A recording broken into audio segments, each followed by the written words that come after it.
Hello everyone. तो आज हम पढ़ेंगे addition and multiplication of vectors. पहले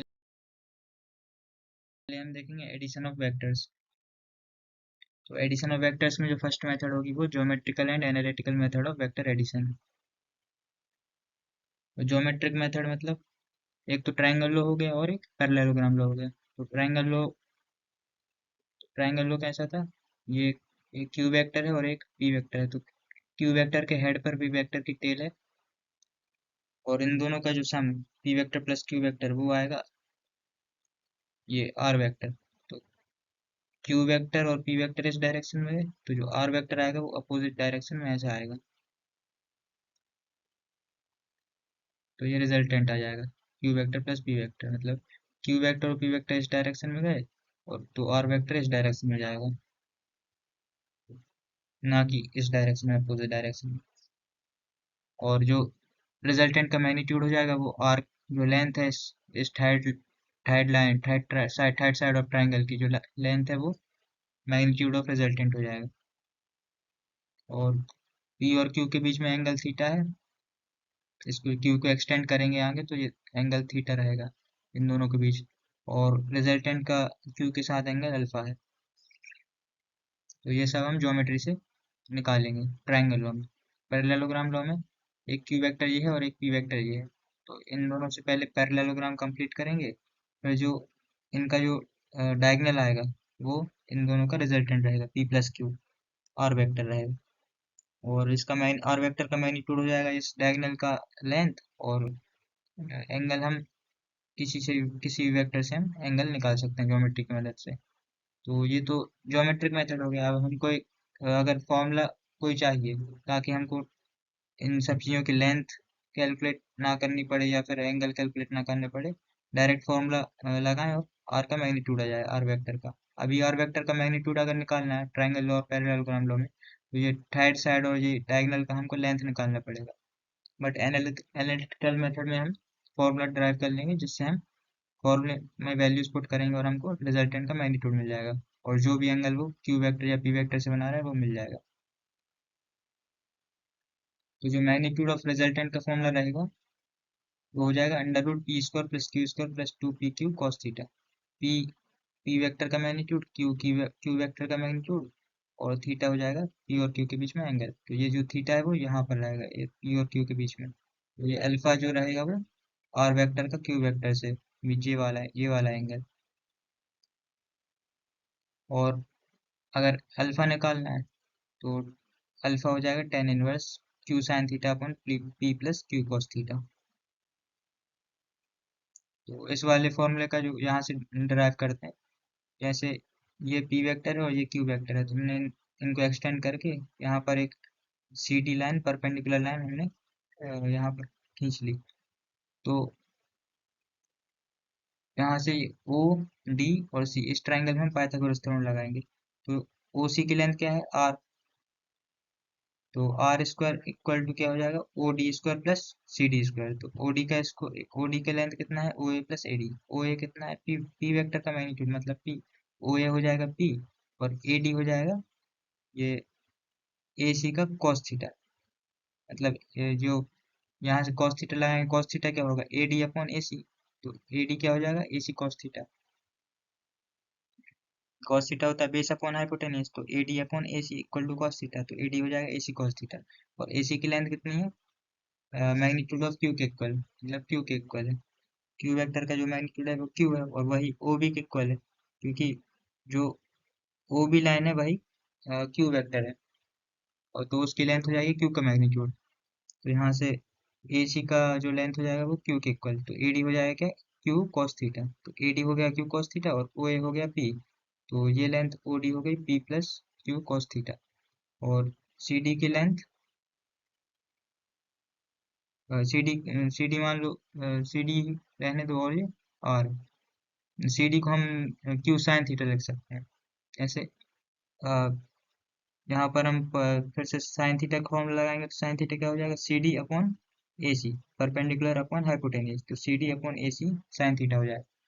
तो सी डी क्या हो जाएगा A C into sine theta. और AC की लेंथ क्या है, Q के इक्वल, तो CD हो जाएगा AC Q into sine theta. तो यहाँ पर पाइथागोरस थ्योरम लगाएंगे तो आर स्क्वायर इक्वल टू क्या हो जाएगा, P plus Q cos theta का square whole square plus this Q sine theta का स्क्वायर। तो उसको जब सिंप्लीफाई करेंगे तो आर का मैग्नीट्यूड ये P square plus Q square plus 2p Q cos theta आ जाएगा। तो आपको ये डायरेक्ट फॉर्मूला याद रखना है। और ये अल्फा भी अब वहीं से निकलेगा।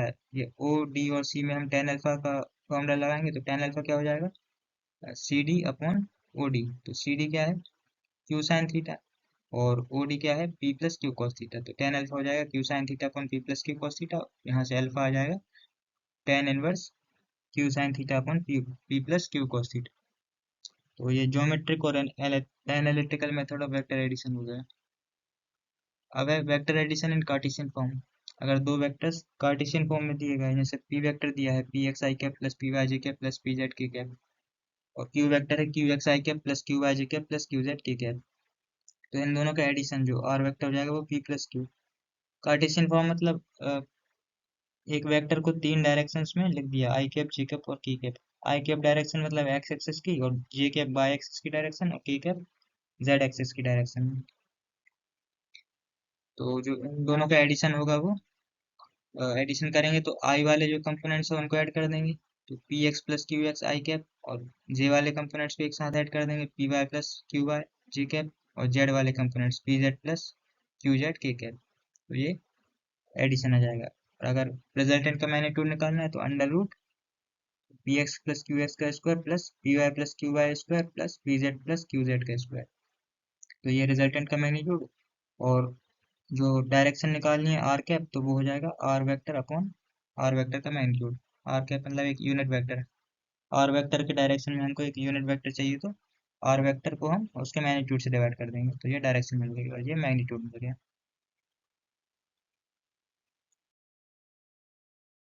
नेक्स्ट है मल्टीप्लीकेशन ऑफ वेक्टर्स।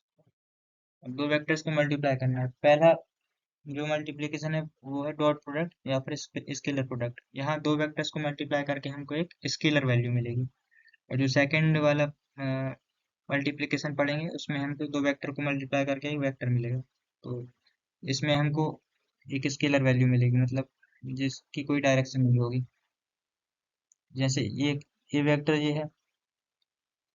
जो फर्स्ट फर्स्ट वाला मेथड है वो है dot product when magnitude of two vectors and angle between them is given.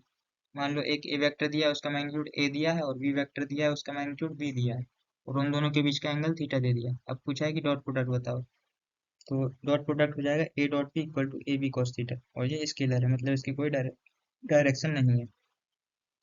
तो इसका मतलब क्या है कि ए और बी को मल्टीप्लाई करना है, मतलब ए ए को हमको बी का कंपोनेंट ए के डायरेक्शन में, जो हमको ए को मल्टीप्लाई करना है बी से, मतलब जो बी का ए के डायरेक्शन में कंपोनेंट आएगा हमको उसको ए से मल्टीप्लाई करना है। A into component of B along A, मतलब बी ए को मान लो एक्स एक्सिस है, और ए के परपेंडिकुलर डायरेक्शन को मान लो वाई एक्सिस है। तो बी एक्स में भी चला है कुछ, और वाई में भी कुछ है। मान लो दो दो पर्सन जा रहे हैं, एक ए पर्सन है और एक बी पर्सन है। तो ए पर्सन एक्स एक्सिस में जा रहा है मान लो, और परपेंडिकुलर डायरेक्शन जो वाई एक्सिस है, तो ये एक्स एक्सिस हो गया और ये वाई एक्सिस हो गया। ये एक्स एक्सिस और ये वाई एक्सिस। तो ए वाला पर्सन जो है वो एक्स एक्सिस में चला, और जो बी वाला पर्सन है, ए वाले का सिर्फ एक्स कोऑर्डिनेट रहेगा, वाई कोऑर्डिनेट जीरो रहेगा, और जो बी वाला है वो कुछ एक्स में भी आगे बढ़ा और कुछ वाई में भी आगे बढ़ा, तो उसका एक्स और वाई दोनों में कोऑर्डिनेट रहेगा। तो जो उसका ए की डायरेक्शन में जो कोऑर्डिनेट है, मतलब ए का डायरेक्शन मतलब एक्स डायरेक्शन में जो कोऑर्डिनेट आएगा वही बी का ए की डायरेक्शन में कंपोनेंट रहेगा। तो जो बी का एक्स डायरेक्शन में जो कोऑर्डिनेट आएगा वो वी कॉस थीटा आएगा। तो बी कॉस थीटा हो जाएगा बी का ए की डायरेक्शन में कंपोनेंट। तो डॉट प्रोडक्ट क्या हो जाएगा, A into component of B along A. तो A into B cos theta क्या है, component of B along A, मतलब बी ए की डायरेक्शन में उसका कितना पार्ट है बी का, और ये स्केलर रहेगा। नेक्स्ट है dot product in Cartesian form. अभी जैसे एडिशन किया था, मल्टीप्लिकेशन करेंगे कार्टेशियन फॉर्म में, मतलब दो वेक्टर्स दिए हैं कार्टेशियन फॉर्म में, आई कैप जे कैप और के कैप के टर्म्स में, अब उनका डॉट प्रोडक्ट करना है। तो उसमें सिंपली क्या करना है, एडिशन में हमने इन दोनों को जोड़ा था, एक्स कंपोनेंट्स को एक साथ जोड़ा था, वाई कंपोनेंट्स को एक साथ और जेड कंपोनेंट्स को एक साथ। अब हम क्या करेंगे, एक्स वाले कंपोनेंट्स को एक साथ मल्टीप्लाई करेंगे, वाई वालों को एक साथ और जेड वालों को एक साथ। तो ए X into B X plus A Y into B Y plus A Z into B Z. वहां पर तो ए X plus B X I cap plus A Y plus B Y J cap plus A Z plus B Z K cap था addition में। लेकिन क्योंकि वहां पर तो दो वेक्टर्स को ऐड करके क्या है, एक वेक्टर ही आएगा, लेकिन यहाँ पर दोनों वेक्टर्स को मल्टीप्लाई करके हम हमारे पास एक स्केलर वैल्यू आएगी, क्योंकि हम डॉट प्रोडक्ट पढ़ रहे हैं। तो डॉट प्रोडक्ट में एक दो वेक्टर्स को मल्टीप्लाई करके एक स्केलर वैल्यू आती है। तो यहाँ पर हम जो आंसर लिखेंगे उसमें I cap J cap K cap terms नहीं आएगी, सिर्फ A X into B X plus A Y plus B Y plus A Y into B Y plus A Z into B Z, और इन तीनों को scalar addition करना है।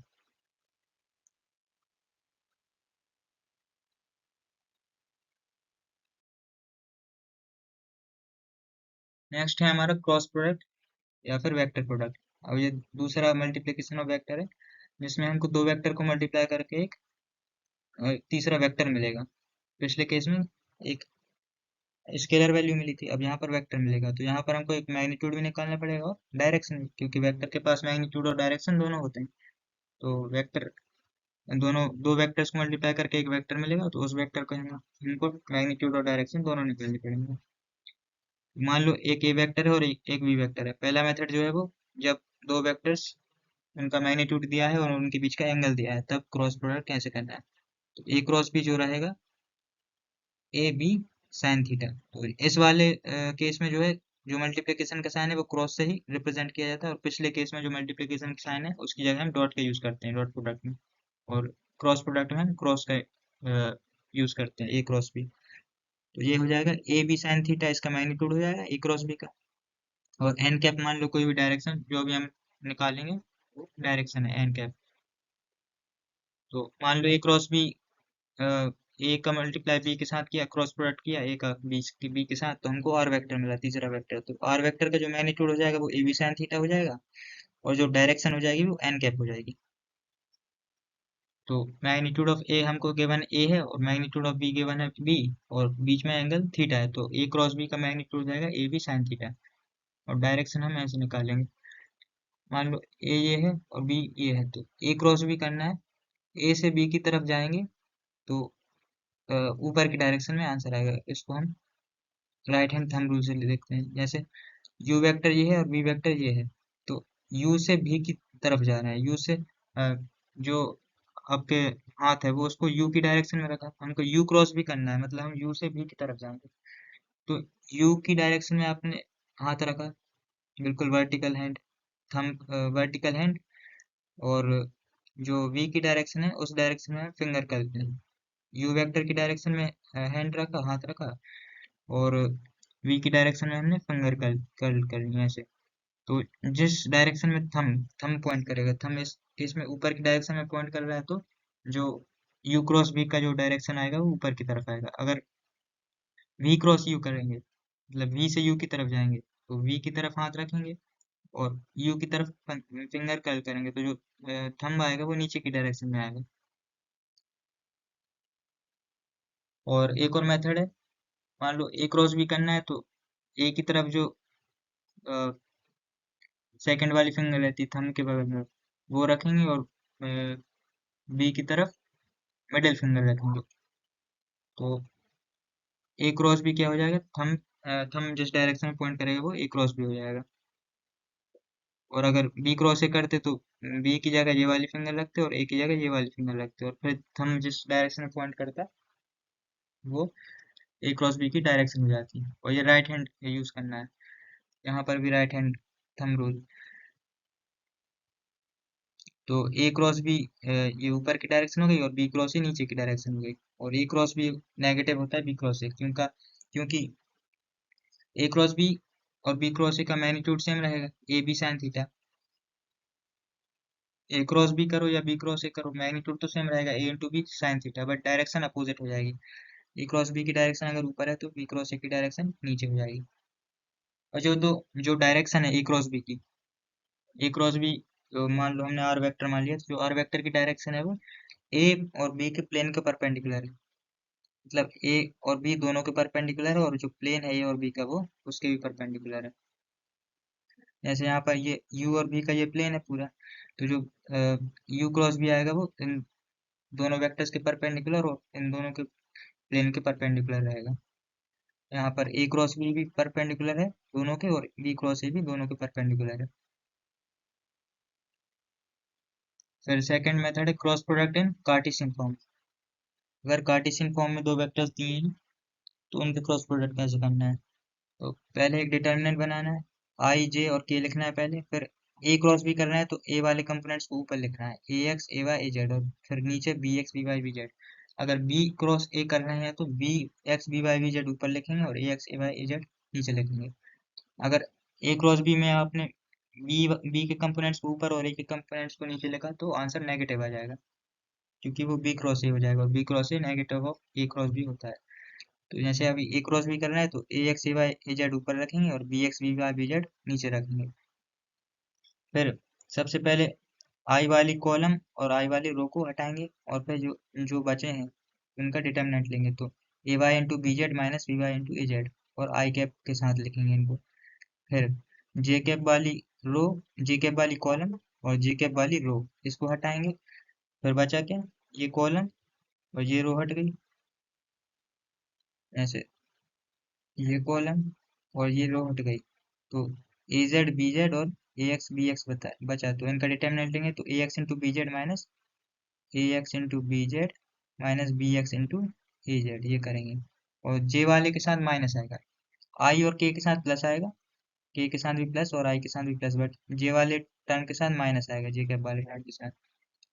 और बाकी ये A X into B Z minus B X into A Z लिखेंगे और बाहर एक माइनस लगा देंगे जे वाले के साथ। और के वाले में भी सेम, के वाले में ये वाली रो हट गई और के वाली कॉलम हट गई, तो जो क्या बचा ए एक्स और B Y, A X B Y B X A Y, तो ए X into B Y minus B X into A Y, तो ये आ जाएगा A X into B Y minus B X into A Y, और यहाँ पर plus ही sign रहेगा, सिर्फ जे वाले टर्म्स के साथ माइनस साइन रहेगा, बाकी सब के साथ आई और के साथ प्लस साइन रहेगा। तो या तो ये डायरेक्ट याद रख लो, नहीं तो फिर कोई से क्वेश्चन आए कम कार्टेशियन फॉर्म्स में दिए रहेंगे तो आई जे के लिख लेना, और ए क्रॉस बी करना है तो पहले ए के कंपोनेंट्स लिख लेना और फिर बी के कंपोनेंट्स, और फिर डिटर्मिनेंट जो ये वाला जो मेथड बताया है वो यूज करके आंसर निकल आएगा। पहले जैसे आई के साथ वाले कंपोनेंट लिखना है, तो आई का कॉलम और आई का रो हटाया और जो बाकी बचा उसका डिटर्मिनेंट ले लिया ये वाला। फिर जे वाला कॉलम और जे वाला रो हटाया और उसके साथ माइनस लगा दिया, जो डिटर्मिनेंट बचा उसको लिख दिया, फिर के वाला कॉलम और के वाला रो हटा के जो बचा उसका डिटर्मिनेंट लिख दिया। यहाँ पर के कैप आएगा, आई कैप नहीं है। तो आई और के साथ प्लस आएगा और जे के साथ नेगेटिव आएगा, तो यहाँ पर के कैप, आई कैप नहीं। तो इसी के साथ ये multiplication and addition of vectors end होता है।